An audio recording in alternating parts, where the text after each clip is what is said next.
دیکھنا گوانا مت دولت یقین لوگوں، یہ وطن امانت ہے اور تم امی لوگوں۔ نحمدہ ونصلی علی رسولہ الکریم، اما بعد،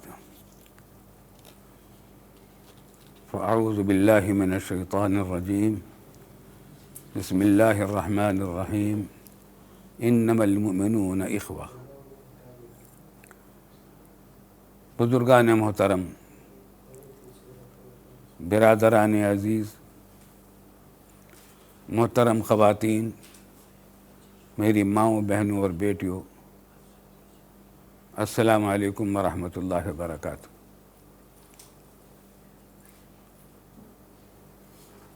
آج میں آپ سے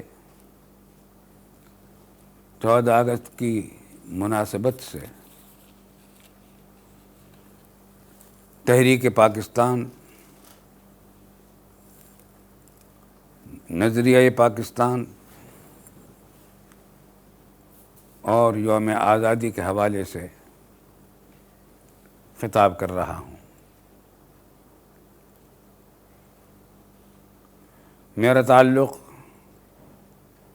الحمدللہ اس نسل سے ہے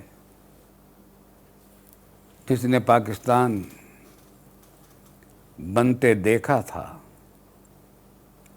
اور جس نے پاکستان کے لیے جلوس نکالے تھے، نعرے لگائے تھے۔ دیوبند میری جائے پیدائش ہے، جہاں کا دارالعلوم دیوبند عالم اسلام کی مشہور دستگاہ کے طور پر ایک نمونے کی دستگاہ سمجھی جاتی ہے۔ میں وہیں دیوبند کا رہنے والا ہوں۔ میری ولادت بھی دیوبند میں ہوئی۔ میرے آبا و اجداد بھی صدیوں سے وہیں کے رہنے والے تھے۔ میرے دادا مولانا محمد یاسین صاحب رحمۃ اللہ علیہ دارالعلوم دیوبند کے ہم عمر تھے۔ میں نے دارالعلوم دیوبند میں 15 پارے حفظ کیے تھے، تو میں دارالعلوم دیوبند کا سابق طالب علم بھی ہوں۔ تحریک پاکستان چلی اور پاکستان قائم ہوا۔ جب پاکستان ہم آئے تو میری عمر کا 12واں سال تھا۔ تحریک پاکستان ایک بڑی بلبلہ انگیز تاریخ ہے۔ اس سب کو تو تفصیل سے بیان کرنا مشکل ہے، کیونکہ وہ کئی سال پر محیط ہے اور پورے متحدہ ہندوستان میں وہ پرزور شور سے پھیلی ہوئی تھی۔ لیکن جو کچھ میں نے دیکھا، ان میں سے کچھ چیزیں عرض کرتا ہوں۔ ایک دن میں دارالعلوم دیوبند سے دوپہر کی جب چھٹی ہوئی، مکتب سے گھر پہنچا تو میرے بھائی جان، سب سے بڑے بھائی جناب محمد ذکی کیفی مرحوم، گھر کی بیٹھک میں ایک ڈیسک اور تپائی کے پاس بیٹھے ہوئے تھے حسب معمول۔ لیکن اس دن ایک خاص نئی چیز میں نے دیکھی کہ ان کی ڈیسک کے اوپر ایک پٹی لگی ہوئی تھی سفید کاغذ کی، اور وہ کسی گتے یا تختے پر چپکائی گئی تھی۔ 1.5 فٹ لمبی ہوگی، میرے خیال ہے 1 فٹ لمبی ہوگی، 6, 7, 8 انچ چوڑی ہوگی۔ اس پر نیلی روشنائی سے لکھا تھا کہ پاکستان ہمارا ہے۔ یہ جملہ میں نے پہلی بار سنا، پہلی بار دیکھا، پہلی بار پڑھا تھا۔ اس سے پہلے غالباً پاکستان کا لفظ بھی میں نے نہیں سنا تھا۔ یہ بالکل میرے علم کی حد تک، میری عمر کے اعتبار سے تحریک پاکستان کے آغاز کا وقت تھا، میرے علم کے حد تک، میری عمر کے حساب سے۔ یہ جملہ مجھے اتنا اچھا لگا کہ میں بتا نہیں سکتا۔ لفظ پاکستان بھی بڑا اچھا لگا، اور یہ جملہ کہ پاکستان ہمارا ہے، لال روشنائی سے جلی حروف میں لکھا ہوا تھا، یہ تو میرے دل میں اتر گیا۔ اور پھر دیکھتے ہی دیکھتے وہ تو پورا ہندوستان میں یہ جملہ پھیل چکا تھا، پاکستان کے نعرے لگ رہے تھے اور پاکستان کے لیے جلسے ہو رہے تھے۔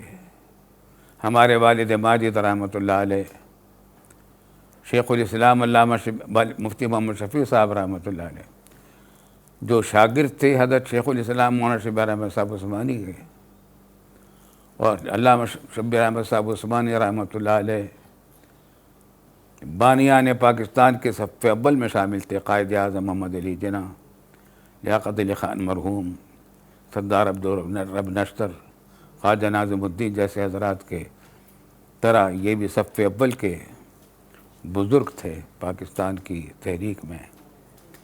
حضرت شیخ الاسلام علامہ شبیر احمد صاحب عثمانی لوگوں کو اسلامی نقطۂ نظر سے پاکستان کی اہمیت بتا رہے تھے۔ بڑے عالم دین تھے، دارالعلوم دیوبند میں حدیث کا عظیم الشان درس دیتے تھے، حدیث صحیح مسلم کے استاد تھے، صحیح مسلم پڑھاتے تھے، بلکہ کتاب صحیح مسلم کے شارح بھی تھے، مشہور شرائح ان کی فتح البولی اور عربی زبان میں لکھی گئی۔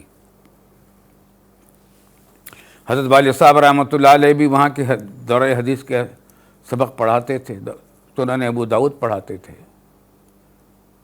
یہ تحریک پاکستان چلی تو اس کو یکسوئی کے ساتھ چلانے کے لیے ہمارے ان بزرگوں نے دارالعلوم دیوبند سے استعفیٰ دیا، تاکہ دارالعلوم دیوبند کی انتظامی اور تعلیمی کاموں میں خلل نہ واقع ہو۔ اور پھر پورے ملک کے طول و عرض میں ان حضرات نے دورے کیے، تقریریں کی، جلسے کیے، کتابیں لکھی، مضامین لکھے، بیانات دیے، پریس کانفرنسیں کی، اور علمی اور شرعی نقطۂ نظر سے پاکستان کی ضرورت و اہمیت کا درس دیا۔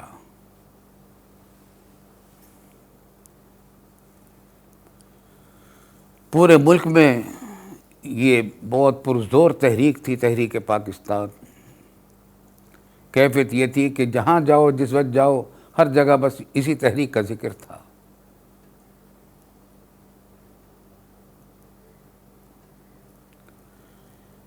نوجوان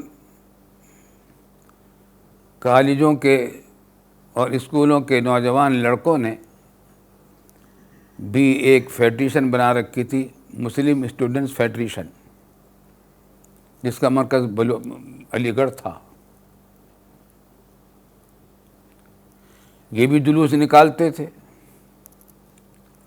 علماء اسلام نے جو تحریک چلا رکھی تھی اس کا مرکز دیوبند تھا پاکستان کے لیے۔ ان حضرات نے بھی تحریک کو پورے ہندوستان میں پھیلا رکھا تھا، اور دیوبند میں یہ ساری سرگرمیاں بڑے زور و شور سے جاری تھیں۔ ایک تیسری جماعت جو تحریک پاکستان کو میں حصہ لے رہی تھی بڑے جوش و خروش سے، وہ ہم بچوں کی جماعت تھی دیوبند میں۔ ہم نے بچہ مسلم لیگ بنا رکھی تھی، جس کے تقریباً 600 بچے ہم رکن تھے۔ میری عمر کا 12واں سال تھا تقریباً۔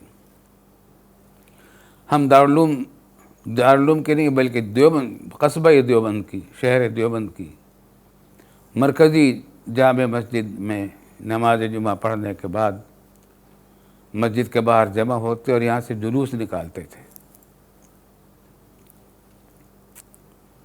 ہمارے نعرے ہوتے تھے پاکستان زندہ باد، لے کے رہیں گے پاکستان، دینا پڑے گا پاکستان، بٹ کے رہے گا ہندوستان، بن کے رہے گا پاکستان، سینے پہ گولی کھائیں گے، پاکستان بنائیں گے، اپنا سر کٹائیں گے، پاکستان بنائیں گے، مسلم مسلم بھائی بھائی، پاکستان کا مطلب کیا؟ لا الہ الا اللہ۔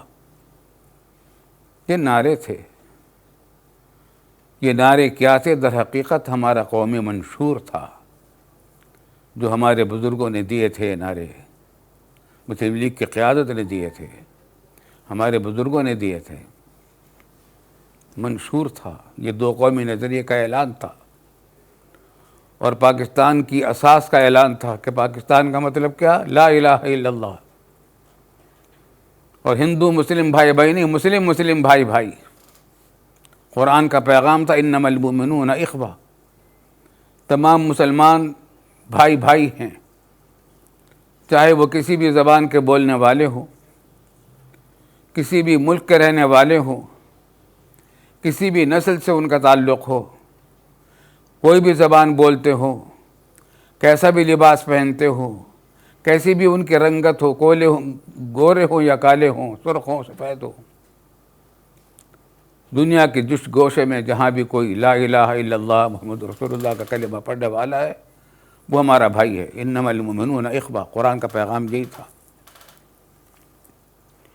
قرآن نے پیغام دیا تھا کہ دنیا کے اندر صرف قرآن کے نزدیک دو قسمیں بڑی بڑی ہیں، دو ملتیں ہیں، ایک ملت اسلامیہ ہے، ایک ملت کفر ہے۔ الکفر کلہ ملت واحدہ۔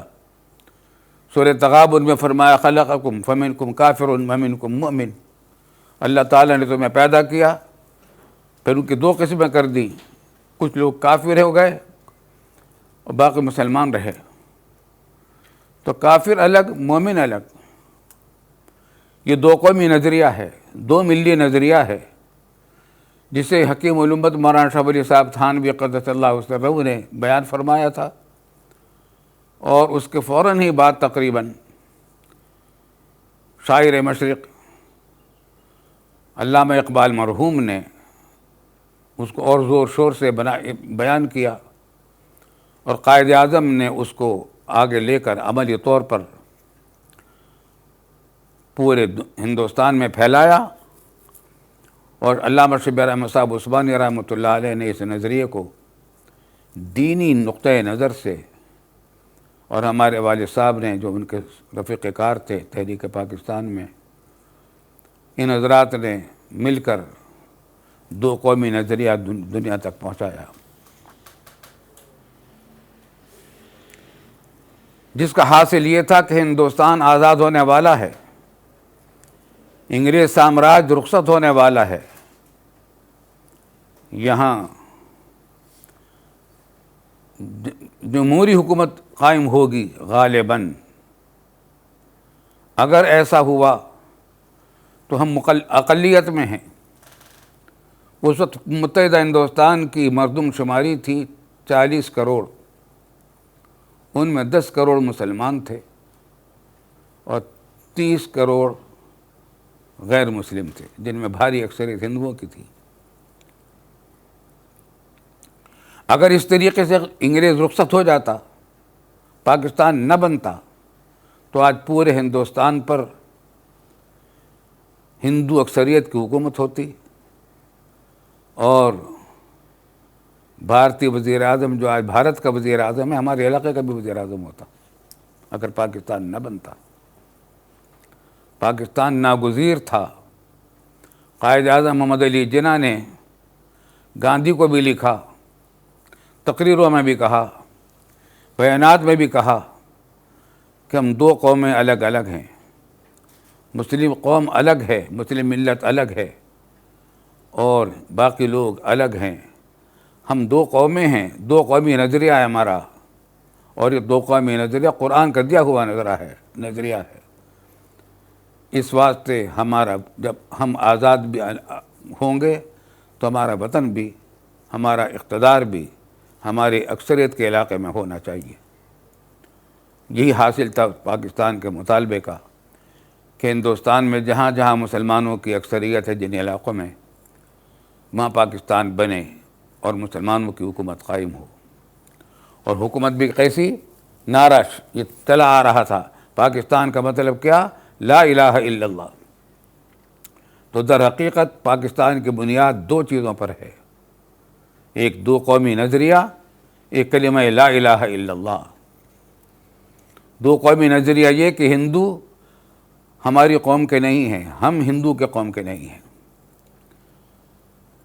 کانگریس یہ دھوکہ دے رہی تھی اور اس نے یہ نعرہ چلتا کیا تھا کہ ہندو مسلم بھائی بھائی۔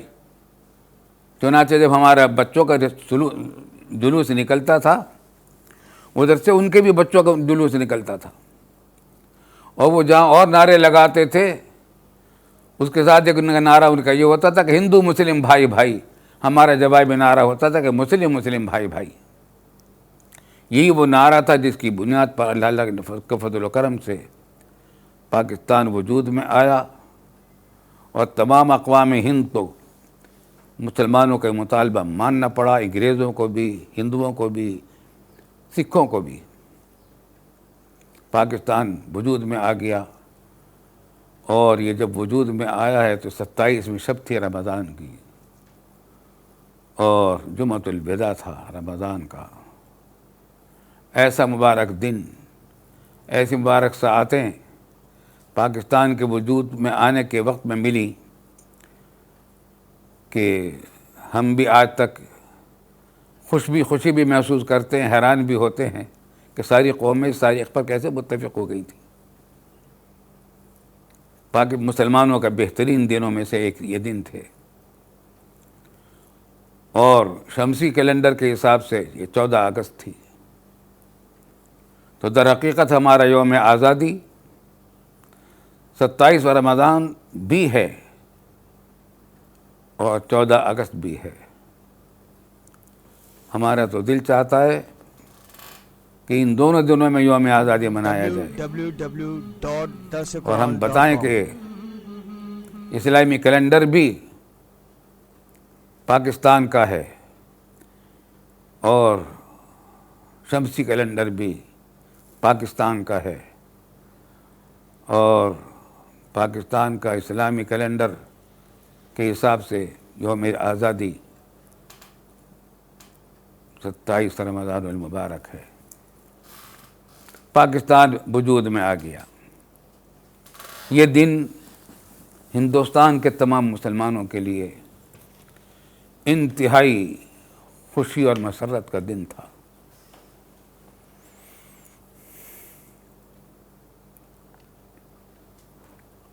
لیکن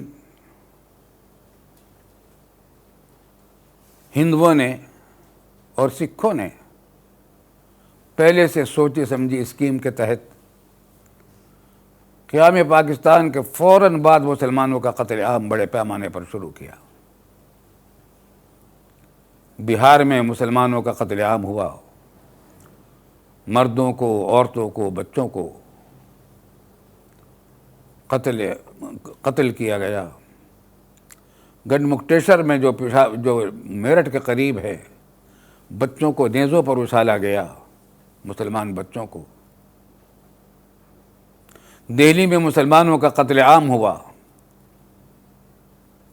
مشرقی پنجاب میں تو اتنے بڑے پیمانے پر قتل عام ہوا کہ ایسا معلوم ہوتا تھا، اور وہ کہتے بھی تھے کہ یہاں کسی مسلمان کو زندہ نہیں چھوڑیں گے۔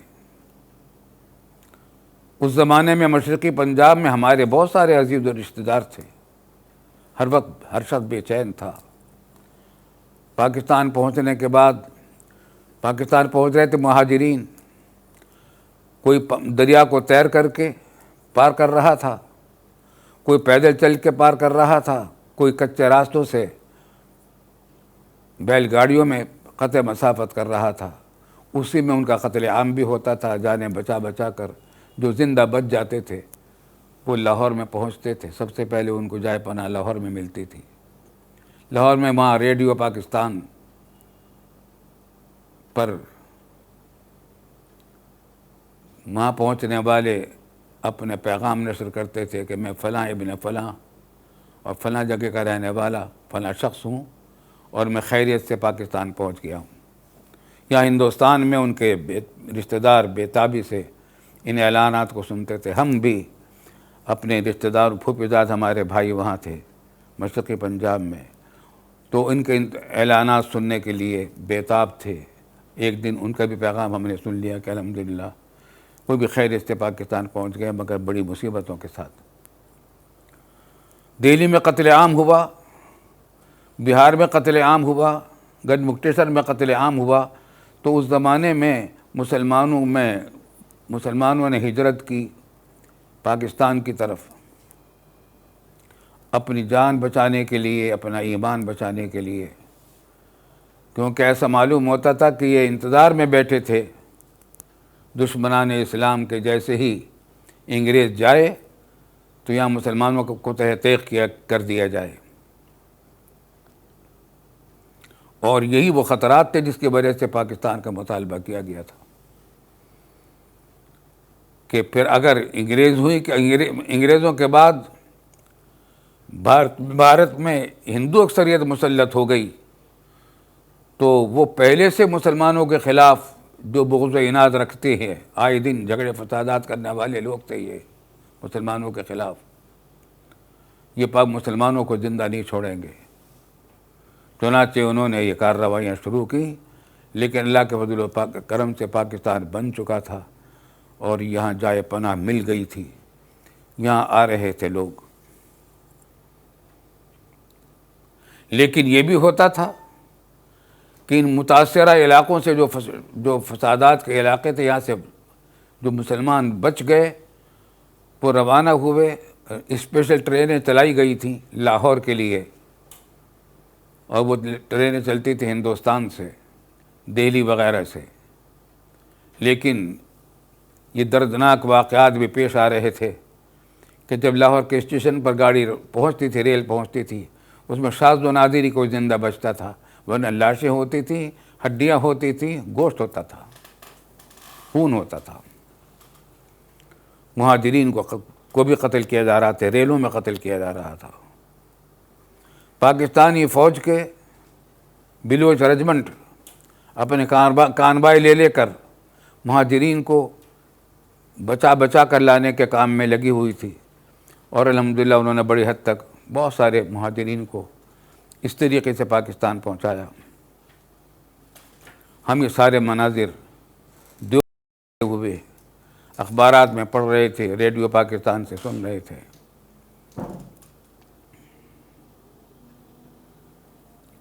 ایک دن ہم نے دیکھا کہ میں دارالعلوم پڑھنے کے لیے جا رہا تھا تو وہاں ایک ٹرک کھڑا ہوا تھا فوجی. معلوم ہوا کہ یہ پاکستان سے آیا ہے اور پاکستانی فوج کا ٹرک ہے. وہاں پاکستانی فوج کے حضرات بلوچ رجمنٹ کے ہمیں ملے. ہم نے ان کو سلام کیا اور ہمیں معلوم ہوا کہ یہ علامہ شبیر احمد صاحب عثمانی کے گھر والوں کو لینے کے لیے آئے ہیں. علامہ شبیر احمد صاحب عثمانی رحمۃ اللہ علیہ 14 اگست کے دن انتقالی اقتدار کا دن تھا جو کراچی میں ہونا تھا. قائد اعظم کو ہندوستانی وائسرائے لارڈ ماؤنٹ بیٹن سے پاکستان کے آزادی کے دستاویزات وصول کرنی تھیں اور پاکستان کا جھنڈا لہرانا تھا. پاکستان کے آزاد فضاؤں میں پہلی مرتبہ جھنڈا لہرانا تھا. اس لیے قائد اعظم کے ساتھ علامہ شبیر احمد صاحب عثمانی دہلی سے کراچی آ گئے تھے، مگر وہ گھر والے ان کے دیوبند میں تھے. اب یہ کانوائے ان کو لینے کے لیے آیا ہوا تھا. ہمیں بھی بڑی حسرت ہوئی کہ کاش ہم بھی کسی طرح پاکستان جا سکیں، لیکن قتل عام بہور کا یہ حال تھا، کیسے جائیں گے، کس طرح جائیں گے، سمجھ میں نہیں آ رہا تھا. یہاں تک کہ علامہ شبیر احمد صاحب عثمانی رحمۃ اللہ علیہ کا پیغام لے کر حضرت مولانا اعتصام الحق صاحب تھانوی کراچی سے سفر کر کے دیوبند پہنچے اور یہ پیغام پہنچایا کہ پاکستان میں اسلامی دستور کی تشکیل کے لیے آپ کی علمی تجربے کی اور تحقیق کی ضرورت ہے، اس واسطے آپ آ جائیے. چنانچہ انہوں نے ریل سے سفر کا انتظام کیا ہمارے پورے گھرانے کا، اور راستہ ہم نے مشرقی پنجاب کی بجائے دہلی، دیوبند سے دہلی کا راستہ 4 گھنٹے کا ہے ریل سے، اور دہلی سے راجستھان کے راستے سے ہم پاکستان پہنچے ہیں۔ 1 مئی کو دیوبند سے چلے تھے، 6 مئی کو کراچی پہنچے، 6 دن ہمارے سفر میں تھے۔ سفر میں کیا کیا واقعات پیش آئے اور ہم پر قاتلانہ حملوں کی جو کوششیں کی گئیں وہ بھی ایک لمبی داستان ہے، لیکن اللہ تعالیٰ کے فضل و کرم سے ہم خیریت سے پہنچ گئے۔ کوئی سامان ساتھ نہیں لا سکے تھے، صرف بدن کے کپڑے تھے اور کپڑے رکھنے کے لیے بکسے تھے، اور کچھ نہیں تھا۔ لیکن ہماری بہن کا بکسہ پھلیرا کے جنکشن پر غائب ہو گیا۔ سینے کی ایک مشین ساتھ رکھ لی تھی، وہ پاکستان کی سرحد میں داخل ہوتے وقت انڈیا کے حکام نے ضبط کر لی۔ پاکستان پہنچے تو ہمارے بدنوں پر کپڑے تھے یا بکسوں میں موجود تھے، اور کوئی سامان ہمارے ساتھ نہیں آیا تھا۔ اس طریقے سے ہم پاکستان پہنچے ہیں۔ یہ ایک داستان ہے، اور آئے تھے یہاں سفر کیا تھا اس واسطے کہ علامہ شبیر احمد صاحب عثمانی نے یہاں مسلمانوں کی، بزرگوں کی، علماء کی ایک چھوٹی سی کمیٹی بنائی کہ وہ پاکستان کے دستور کی تشکیل کریں۔ اس کام میں لگے، لمبی داستان ہے، بڑے جوش و خروش تھا پورے ملک میں۔ اگرچہ تمام مہاجرین کتنی قسم پرسی کے عالم میں آئے ہوئے تھے، جھگیاں پڑی ہوئی تھیں، جھوپڑیوں میں رہ رہے تھے، سامان ان کے پاس نہیں رہے تھے، کھانے پینے کا سامان نہیں رہا تھا، لیکن ایک جوش و خروش تھا، اتحاد تھا، اتفاق تھا، باہمی محبت تھی، نہ پھر قبالیت کی باتیں تھیں، نہ جھگڑے تھے۔ عجیب ولولہ انگیز صورتحال تھی، اور پوری قوم قائد اعظم کے قیادت میں، قائد ملت لیاقت علی خان مرحوم کی وزارت عظمیٰ کے تحت، اور پورے عوام مسلمان علامہ شبیر احمد صاحب عثمانی کی دینی قیادت کے تحت ایک متحدہ سفر کرنے لگے تھے۔ بڑی خوبی کے ساتھ یہ سفر چل رہا تھا، اور امیدوں کا مرکز تھا، اور امید قوی تھی کہ بہت جلدی انشاءاللہ پاکستان صحیح معنی میں اسلامی جمہوریہ پاکستان بنے گا۔ والد صاحب رحمۃ اللہ علیہ سے جب تحریک پاکستان چل رہی تھی، جالندھر میں اخباری نمائندوں نے پوچھا تھا کہ پاکستان جا کر جب پاکستان بنے گا تو وہاں کا قانون کیسا ہوگا؟ تو والد صاحب نے فرمایا تھا کہ جیسے وہاں کے مسلمان ہوں گے ویسا وہاں کا قانون ہوگا۔ اگر مسلمان اسلامی قانون نافذ کریں گے تو اسلامی قانون نافذ ہوگا، اس میں سستی کریں گے تو اس میں بھی سستی ہو جائے گی۔ تو یہاں الحمدللہ مسلمانوں میں دین ہی کا جذبہ تھا، اور فرقہ واریت کا بھی کوئی نام و نشان نہیں تھا۔ دیوبندی، بریلوی، شیعہ، سنی، اہل حدیث اور غیر اہل حدیث، ان سب کے یہ نام ہی سننے میں نہیں آتے تھے، شاذ و نادر۔ مجھے خوب وہ زمانہ یاد ہے کہ ایک ہی کراچی ہی میں سیرت طیبہ کا جلسہ ہو رہا ہے، تو ایک ہی گاڑی مولانا عبدالحامد بدایونی کو لے رہی ہے، جو علماء بریلی کے سب میں بڑے ممتاز عالم دین تھے، وہی پھر والد صاحب کو لے رہی اسی گاڑی میں۔ پھر آگے جا کر ابن حسن جارجوی جو شیعہ تھے، کراچی یونیورسٹی میں لیکچرر تھے یا استاد تھے، ان کو لے رہی ہے۔ ایک اہل حدیث عالم دین تھے، ان کو لے رہی ہے، اور سیرت طیبہ کا جلسہ ہو رہا ہے۔ ایک ہی اسٹیج پر ان سب کی تقریریں ہو رہی ہیں سیرت طیبہ پر، میں اس کا گواہ ہوں، ایک دفعہ نہیں، پتہ نہیں کتنی مرتبہ۔ اپنا اپنا مسلک ہر ایک کا تھا۔ ہمارے بزرگوں کا اصول تھا کہ اپنا مسلک چھوڑو نہیں، دوسروں کا مسلک چھیڑو نہیں۔ ہر شخص اپنے اپنے مسلک پر عمل کر رہا تھا، لیکن کوئی دوسرے کی مسلک سے چھیڑ چھاڑ نہیں کرتا تھا۔ چنانچہ لیاقت علی خان مرحوم نے اسلامی دستور کی تشکیل کے لیے اور بنیادی اصول طے کرنے کے لیے جو کمیٹی بنائی تھی بنیادی اصولوں کی کمیٹی، تو اس کے لیے اس کے لیے دینی رہنمائی کرنے کے واسطے بورڈ آف تعلیمات اسلام بنایا تھا، جس کا سربراہ علامہ سید سلیمان صاحب ندوی کو مقرر کیا گیا، اور حضرت والد صاحب رحمۃ اللہ علیہ کو بھی اس کا رکن بنایا گیا۔ مشرقی پاکستان کے ایک اور عالم دین کو رکن بنایا گیا۔ حیدرآباد دکن کے ڈاکٹر، اب دیکھیے بھول جا رہا ہوں لفظ، جن کی مشہور کتابیں رسول اکرم کی سیاسی زندگی، خیر، یہ سب حضرات اس کے رکن تھے، اور مفتی جعفر حسین مجتہد شیعوں کے عالم تھے، وہ بھی اس کے رکن تھے۔ اس بورڈ آف تعلیمات اسلام نے رپورٹ تیار کی اپنی اسلامی دستور کے اصولوں کے لیے، تو اس میں کئی شیعہ سنی جھگڑے کی وجہ سے کئی رکاوٹیں پیش آئیں۔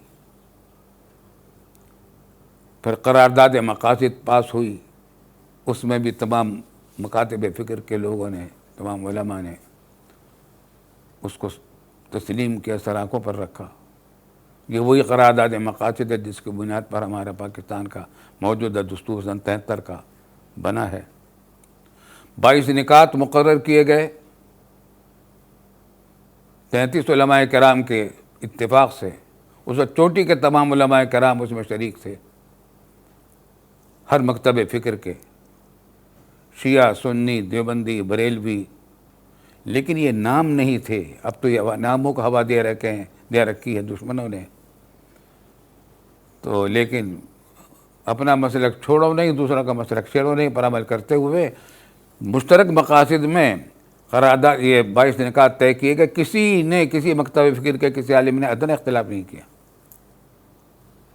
یہ تو ہمارے دشمنان اسلام نے اور سیکولرزم اس پاکستان پر مسلط کرنے والوں، مسلمت کرنے کا جنون رکھنے والوں نے پھر قواریت کو فروغ دیا۔ کچھ ہمارے لوگوں کے بھی بے احتیاطی ہو گئی، اور پھر قواریت کو بہانہ بنا کر اسلامی نظام کو پیچھے ڈالا جا رہا ہے۔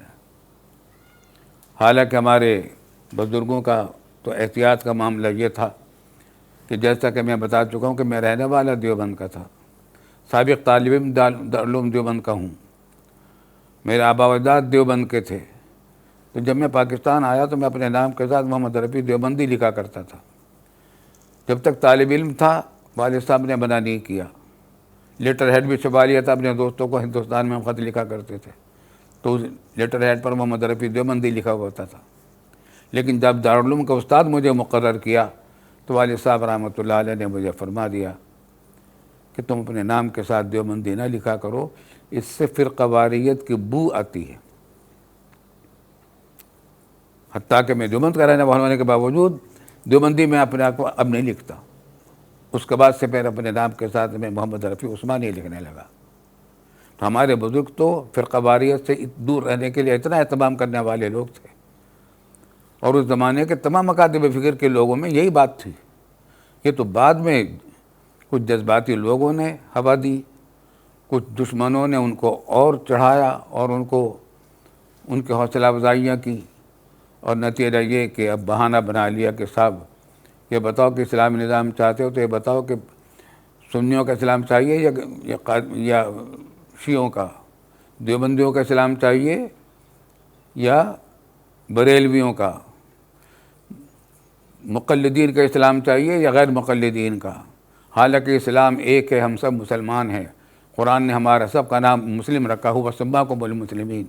قرآن نے ہمارا نام دیوبندی، بریلوی، شیعہ، سنی، مقلد، غیر مقلد نہیں رکھا۔ ہمارا نام صرف ایک بتایا سورۃ الحج میں، اللہ تعالیٰ نے فرمایا هو سماکم المسلمین، اللہ نے تمہارا نام مسلمان رکھا ہے، مسلم رکھا ہے۔ ہم سب مسلم ہیں الحمدللہ، ہم سب کا دین ایک ہے، منفعت ایک ہے، اس قوم کی نقصان بھی ایک ہی، سب کا نبی، دین بھی، ایمان بھی ایک، حرم پاک بھی، اللہ بھی، قرآن بھی ایک۔ کیا بڑی بات تھی، ہوتے جو مسلمان بھی ایک، فرقہ بندی ہے کہیں اور کہیں ذاتیں ہیں، کیا زمانے میں پنپنے کی یہی باتیں ہیں۔ اب ہم اسی حالت میں پہنچ گئے ہیں.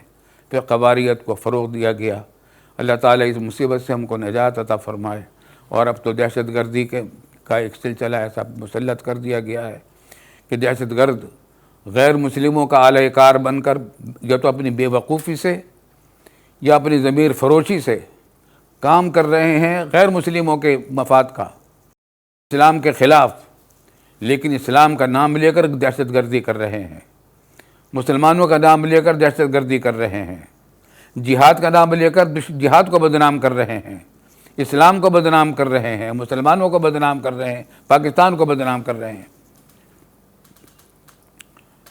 کر رہے ہیں دہشت گردی، لیکن دہشت گردی کے ذریعے وہ اسلام کو بھی بدنام کر رہے ہیں، مسلمانوں کو بھی بدنام کر رہے ہیں، پاکستان کو بھی بدنام کر رہے ہیں، اور مفاد پہنچا رہے ہیں، فائدہ پہنچا رہے ہیں دشمنان اسلام کو. آئے دن جو ہمارے یہاں دھماکے ہو رہے ہیں، اس میں بڑی حد تک دشمنان اسلام اس کے پیچھے ہیں.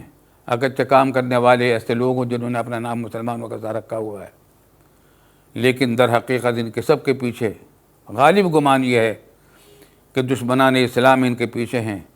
اور پاکستان کے دشمن یہ سب اس وجہ سے اور زیادہ ہیں، دو وجہ سے. ایک تو یہ کہ پاکستان ایسا ملک ہے جس کا وجود ہی دو قومی نظریے پر ہوا ہے کہ پوری دنیا اسلام، پوری دنیا کے تمام مسلمانوں کو یہ بھائی کہتا ہے. یہی پاکستان ہے جس نے ہندوستان کے تقریباً 1 کروڑ مہاجرین کو پناہ دی تھی یہاں. اگر پاکستان نہ بنتا تو ہندو جو وہاں قتل عام مسلمانوں کا کر رہے تھے ان کے لیے کوئی جائے پناہ نہیں تھی. پاکستان ان کے لیے جائے پناہ بنی.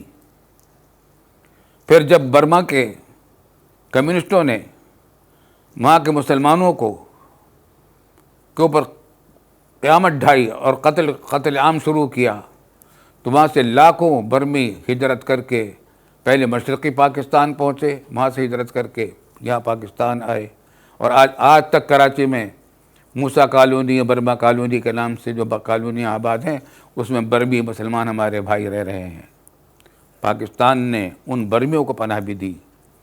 اور جب روس نے افغانستان پر حملہ کیا تو 30 لاکھ مہاجرین افغانستان کے تھے، ان کو پناہ پاکستان میں دی. لیاقت علی خان مرحوم کے زمانے میں یہ واقعہ پیش آیا. بستیاں کی بستیاں مہاجرین کی آباد کی گئیں افغانستان کی.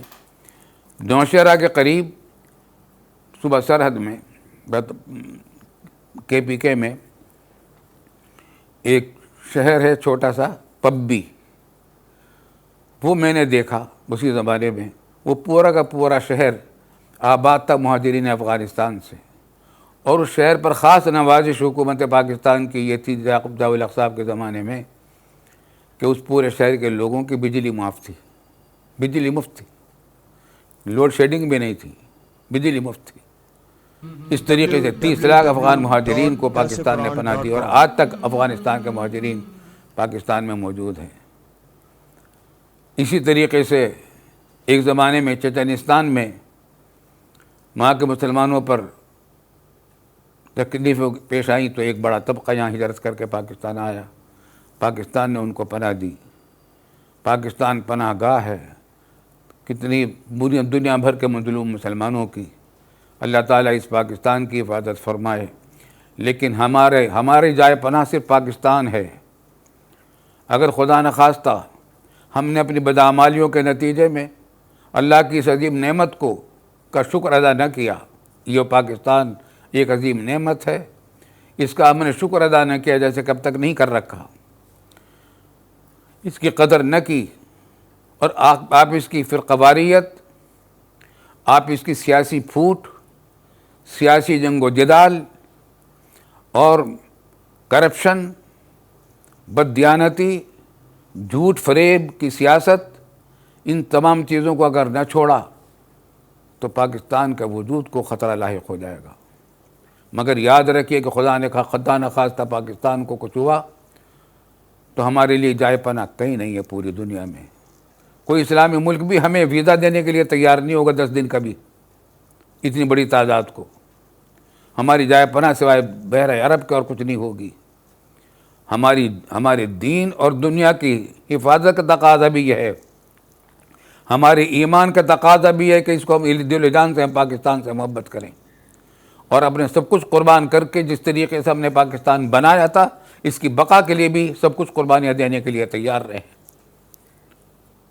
یہ ہمارا دینی فریضہ بھی ہے اور دنیاوی زندگی کا لازمی تقاضا بھی ہے۔ اللہ تعالی ہمیں اس کی توفیق عطا فرمائے۔ لیکن ایک بات میں کہتا ہوں، میرا دل گواہی دیتا ہے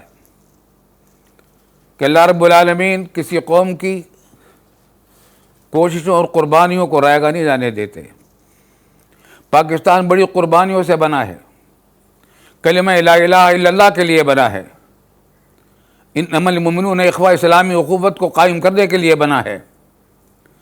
پاکستان کا جھنڈا مسلم قومیت کا جھنڈا ہے، پاکستان کا جھنڈا کلمہ لا الہ الا اللہ کا جھنڈا ہے، پاکستان کا جھنڈا قابل احترام ہے، ہمارے دین کا جھنڈا ہے۔ اس جھنڈے کو ہمارے بزرگوں نے سب سے پہلے آزاد فضا میں لہرایا تھا۔ کراچی میں شیخ الاسلام علامہ شبیر احمد صاحب عثمانی نے قائد اعظم کی خواہش پر پاکستان کا جھنڈا 14 اگست کو سب سے پہلے لہرایا، اور ڈھاکہ میں حضرت مولانا ظفر احمد صاحب عثمانی رحمۃ اللہ علیہ، جو حکیم علوم حضرت تھانوی رحمۃ اللہ علیہ کے قریبی رشتہ دار بھی تھے اور بڑے زبردست عالم دین بھی تھے، اعلاء السنن عربی میں مشہور 18 جلدوں کے مشہور کتاب کے مصنف تھے، انہوں نے بھی تحریک پاکستان میں حصہ لیا تھا۔ ڈھاکہ میں تھے تو قائد اعظم محمد علی جناح مرحوم نے ان سے کہا کہ آپ یہاں کا جھنڈا لے رہے ہیں، تو پاکستان کے آزاد فضاؤں میں سب سے پہلے دن جھنڈا کراچی میں علامہ شبیر احمد صاحب عثمانی نے، اور اسی دن ڈھاکہ میں جھنڈا مولانا ظفر احمد صاحب عثمانی نے لہرایا تھا۔ یہ جھنڈا ہمارے بزرگوں کا لہرایا ہوا جھنڈا ہے، یہ اسلام کا جھنڈا ہے، کلمہ لا الہ الا اللہ پر بننے والے اسلام پاکستان کا جھنڈا ہے۔ انما المؤمنون اخوہ کے فرمان کے مطابق اس کا مسلم قومیت کا جھنڈا ہے۔ اللہ تعالیٰ اس کو ہمیشہ سربلند رکھے، اور میں کہہ رہا ہوں کہ میرا دل گواہی دیتا ہے انشاءاللہ یہ جھنڈا سربلند رہے گا، انشاءاللہ یہ جھنڈا سربلند رہے گا۔ اس پاکستان کے لیے جو قربانیاں دی گئی ہیں وہ بیکار نہیں جائیں گی۔ کسی وقت پاکستان صحیح معنی میں اسلامی جمہوریہ پاکستان بنے گا، کسی وقت انشاءاللہ کسی وقت ایسی قیادت میسر آئے گی پاکستان کو جب اس کو صحیح معنی میں پاکستان منایا جائے گا۔ اللہ تعالی ہماری قیادت کو اس توفیق دے اور مغربی غلامی سے، مغربی ذہنیت کی غلامی سے ان حضرات کو نجات عطا فرمائے، اور مسلم قومیت پر ان کو فخر کرنا سکھلائے، پاکستانیت پر ان کو فخر کرنا سکھلائے۔ اب تو یہاں پر یہ ہو رہا ہے کہ اردو پاکستان کی قومی زبان ہے، قائد اعظم نے بھی اس کو قومی زبان قرار دیا تھا، دستور نے بھی قومی زبان قرار دیا تھا، ہماری موجودہ سپریم کورٹ نے بھی تاکید کی کہ اس پر عمل کیا جائے، لیکن ابھی تک کوئی عملی طور پر عمل سامنے نہیں آ رہا، اور انگریزی کے بجائے، اردو کے بجائے انگریزی ہی کو مسلط کیا جا رہا ہے۔ دنیا کی کوئی قوم اپنی زبان چھوڑ کر دوسری قوموں کی زبانوں کو اپنے بچوں پر مسلط نہیں کیا کرتی تعلیم نظام میں۔ ہر قوم مختلف ملکوں کی زبانیں سکھاتی ہے، ہم بھی کہیں گے انگریزی زبان ضرور سکھانی چاہیے، لیکن ایک زبان کی طرح سکھائیے، ایک ضروری زبان کی طرح سکھائیے، لیکن اپنا سب کچھ انگریزی کو سپرد کر دینا۔ حتیٰ کہ اب تو کیفیت یہ ہو رہی ہے کہ او لیول اور اے لیول میں اسلامیات کا نصاب بھی انگلینڈ سے بن کر آتا ہے، انگریزی میں بن کر آتا ہے۔ یہ ذہنی غلامی کی انتہا ہے۔ نتیجہ یہ ہے کہ نئی فوج جو پیدا ہو رہی ہے، ان کے اندر قومی شعور وہ اس درجے کا نہیں جیسے ایک آزاد قوم کا قومی شعور ہونا چاہیے۔ اسی وجہ سے طرح طرح کے کرپشن کے واقعات بھی پیش آ رہے ہیں۔ پاکستان سے جیسی محبت عوام کو ہونی چاہیے بچپن سے، اپنے وطن سے، اپنی قومی زبان سے، اپنے قومی لباس سے، اپنے کلچر سے، اپنے مذہب سے جو محبت ہونی چاہیے نوجوانوں میں، بچوں میں، وہ ہمارے اسکولوں میں تیار نہیں کی جا رہی۔ ہر قوم اپنے نظریے کے مطابق تعلیمی نصاب مقرر کرتی ہے اور اسی کو پروان چڑھاتی ہے۔ بچوں کے اندر وہی جذبات پیدا کرتی ہے، لیکن ہمارے یہاں بچوں کے اندر غلامی کی ذہنیت تیار کی جا رہی ہے، آزادی کی تحریک تیار نہیں کی جا رہی، لیکن ہم مایوس نہیں ہیں۔ انشاءاللہ ایسی قیادت آئے گی، صالح قیادت آئے گی جو پاکستان کو پاکستان بنائے گی، اور تمام علوم و فنون میں، عصری علوم میں انشاءاللہ دوسری قوموں کا مقابلہ کرنے والی نسلیں تیار کرے گی۔ آج ہمارا تعلیمی نظام تباہ و برباد ہے، تعلیم ہی نہیں ہو رہی، جعلی ڈگریوں سے کام چلائے جا رہے ہیں، جعلی ڈگریاں لے کر بڑے بڑے عہدے حاصل کیے جا رہے ہیں، تعلیم کا نام و نشان بس نام ہی رہ گیا ہے۔ اسکول موجود ہیں، اساتذہ پڑھانے والے نہیں آتے، عمارتیں خالی پڑی ہوئی ہیں، بچوں کو تعلیم بھی نہیں مل رہی، اور کہا جا رہا ہے کہ صاحب ہم زمانے کا ساتھ دے رہے ہیں۔ اگر انشاءاللہ اسلامی قیادت آئے گی تو یہاں سے پکے سچے ڈاکٹر تیار کرے گی، سچے پکے مسلمان ڈاکٹر تیار کرے گی، سچے پکے پاکستانی سائنسدان تیار کرے گی، سچے پکے پاکستانی قوانین کے ماہرین تیار کرے گی، اقتصادی ماہرین تیار کرے گی، انشاءاللہ اتنے ماہرین تیار کرے گی جو دوسری قوموں کے ساتھ مل کر مقابلہ ان کے ساتھ کر سکے گی، ان سے بھی آگے نکلنے کی کوشش کی جا سکے گی۔ لیکن یہ اس وقت ہوگا جب ایک ایسی قیادت یہاں آئے گی جو ذہنی غلامی سے آزاد ہو۔ اللہ تعالی ہمیں ایسی قیادت عطا فرمائے جو ذہنی طور پر بھی آزاد ہو اور پکی مسلمان ذہنی قیادت ہو۔ دینی مدرسوں پر الزام لگایا جاتا ہے کہ یہ دقیانوس ہیں، یہ عصری علوم نہیں پڑھاتے اور فلاں کام نہیں کرتے۔ آج اگر تعلیم ہو رہی ہے تو دینی مدرسوں میں ہو رہی ہے، سرکاری اسکولوں میں تعلیم میں تو تعلیم ہی نہیں ہو رہی، وہاں تو جھوٹی اور جعلی سندیں ڈگریاں چل رہی ہیں، اور کرپشن کا دورہ ہے۔ تعلیم کا مقصد صرف یہ ہو کر رہ گیا ہے کہ ڈگریاں لو، ملازمت مل جائے، صرف ملازمت۔ حالانکہ ایک آزاد قوم کا نظام تعلیم جو ہوتا ہے یہ بتاتا ہے کہ ہم تعلیم اس بات سے دے رہے ہیں کہ اپنے افراد کو ایسا ان کو قیادت والا قائد بنائیں، اپنے افراد کو پیدا ہونے فروغ و تحصیل ہونے والوں کو اپنی قوم کا ایسا قائد بنائیں کہ وہ اس ملک کی تمام ہر قسم کی ضرورتوں کو پورا کر سکے، میڈیکل سائنس میں بھی، جغرافیہ کے میدان میں بھی، میتھمیٹکس میں بھی، سائنس میں بھی، اور اکنامکس میں بھی، تمام میدان ہے زندگی کے تمام میدانوں میں ماہرین تیار ایسے کر سکے جو اس ملک کو خود کفیل کر سکیں اور دوسرے ملکوں کا محتاج نہ چھوڑیں۔ انشاءاللہ پاکستان میں بھی ایسی قیادت آئے گی، اور ہمیں دعا بھی کرنی چاہیے کہ اللہ تعالیٰ ایسی ہی آزاد ذہن والی پکی مسلمان سچی قیادت ہم سب کو عطا فرمائے۔